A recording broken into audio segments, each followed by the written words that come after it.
Құрметті сыртқы экономикалық қызметке қатысушылар, Қазақстан Республикасы Қаржы министрлігінің мемлекеттік кірістер комитеті қолға алған цифрландыру және кедендік басқаруды модернизациялау шеңберінде 2020 жылдың 15 қыркүйегінен бастап электрондық декларациялау орталығы пилоттық жобасын іске қосты. Пилоттық жобаның мақсаты тауарларды ішкі тұтыну үшін шығарудың кедендік рәсіммен орналастыру кезінде комитеттің құрылымдық бөлімшесі деңгейінде кедендік басқа құжаттарды немесе ақпаратты тексеру түрінде кедендік бақылауды орталықтандыруды максимизациялау арқылы кедендік әкімшілендіру деңгейін арттыру.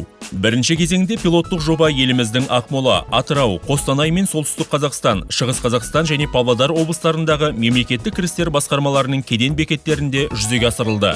Ал 2020 жылғы 9 қарашадан бастап пилоттық жобаға қосымша Ақтөбе, Жамбыл, Батыс Қазақстан, Қарағанды мен Қызылорда облыстары, сондай-ақ Шымкент қалалық мемлекеттік кірістер департаменті де тартылды. Осылайша бүгінгі күні пилоттық жобаға ел бойынша 12 мемлекеттік кірістер департаментіне қарасты 41 кеден бекеті жұмылдырылды.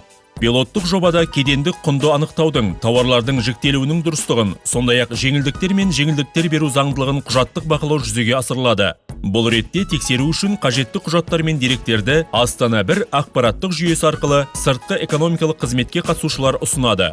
Электрондық декларациялау орталығына тіркелудің артықшылықтары: баға саясаты мен шешімдерінің біркелкілігіне әкелетін тауарлардың кедендік құнын бақылау процесін комитет деңгейінде орталықтандыру.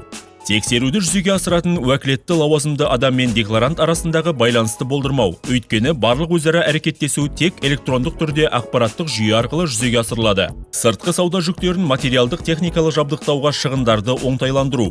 Өйткені декларанттың орналасқан жері тауарларды декларациялау үшін маңызды емес. Ал тауарлар кез келген шекаралық терминалдарда орналастырылуы мүмкін.